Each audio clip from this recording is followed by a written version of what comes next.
You put the word out. You got the word out. You must be a marketing genius.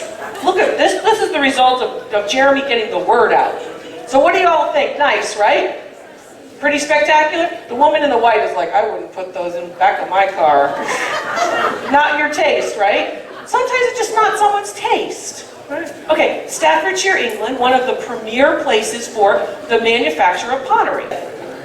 Staffordshire, England, great source for clay. And all the manufacturers go, ooh, the clay is good. Let's set up our pottery shop there. Makes sense, right? So you've got these pieces. And Staffordshire pieces, of course, small ones like this can be between $200 and $2,000. So imagine what this is. Do you like these better now?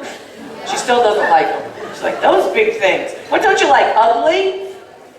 It's just like too much. See, this is Pennsylvania. So sweet. I can't say that. You're putting me in a terrible position, Dr. Lori. I don't want to say that they're horrid looking. They're really very indicative of the Staffordshire Chien style. That means they're indicative of what people look for when they're looking for specific Staffordshire dogs. The tail on this side, the pair on this side, the animals looking this way, the painted work, all of it. Now, where have they been? There's no significant crazing or that crackle pattern on these. They're in very good shape, so they've been cared for pretty well for a long time. So they're late 19th century. But the fact that they're so big, and the fact that the faces are just so beautifully detailed, they are from a collection of high status, because they probably cost an awful lot when they first were made. Now, how did you acquire them? Don't put your shoulders down. Tell me the story. It can't be that bad. So You stole them off the Budweiser truck. I mean, how bad could this story be?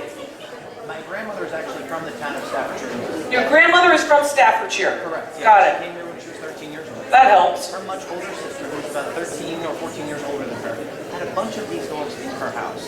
I never knew what they were. She Okay. probably had about 8 or 10 pair of them, but none of them were this large. So your grandmother's older sister has a lot of these dogs. None of them are this large. No, they were. But they're all from Staffordshire. These people lived in I Staffordshire. did not know that until probably 10 years after she died. You didn't know that until after she died, but then everybody starts talking, oh yay, Grandma was from Staffordshire! Woo-hoo! Like that. Like every other family.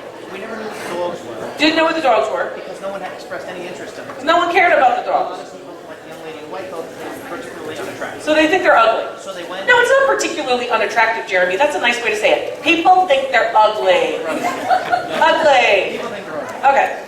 So at her estate sale, they sold, and no one thought anything of So they it. sell at the estate sale. Not for a particularly high amount. Not for a lot of money. Not that I remember. Not that you remember. However, maybe about 10 years after they were all long gone, I was in an antique store in Philadelphia on South Street. A very high-end antique store. So you're in an antique store 10 years after this estate sale, and you buy back your family's dogs? No, almost. No. I saw a pair similar to what she had. They were not fixed the same. Okay. They came in black and white, orange and white, maybe pink and white, blue and white, I don't remember anymore, but they came in a few different color variations.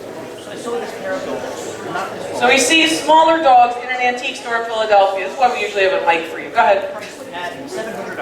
And they're $700 and you're going, oh my gosh, the little ones are $700. How could this be? And they're ugly to boot. So I asked the man, I want to emphasize that. it was the man in that antique store that told me what they were. I never knew before I met with that man. How does it go to this?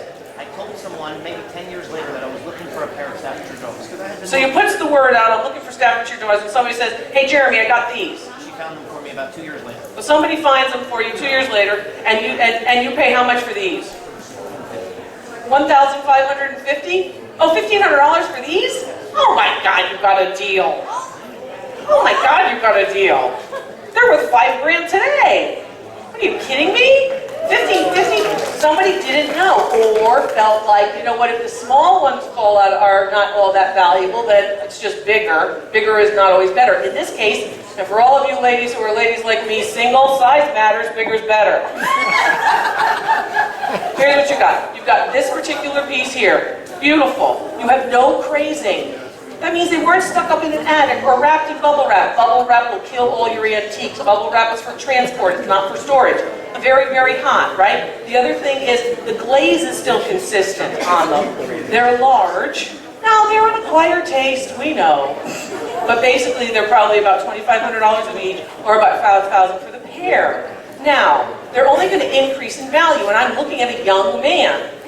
Looking at You're welcome, it's true, you're young. I mean, I have clients who are 115, I mean, you know.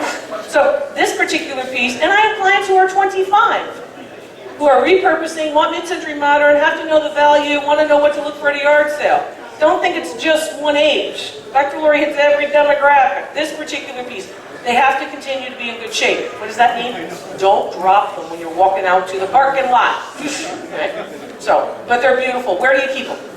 On the floor, on each side of the mantle. On the floor, each side of the mantle. And that's where they're expected to be. They're supposed to be on a hearth. They are sentinel figures. Sentinel, guard figures. Like food dogs in Asia, right? They're Staffordshire in England, right? They're Staffordshire chiens, or dogs in England. You also have nutcrackers in Germany. Sentinel, we guard the front door. We guard the hearth. We guard any opening. Okay, that's basically what you're looking at.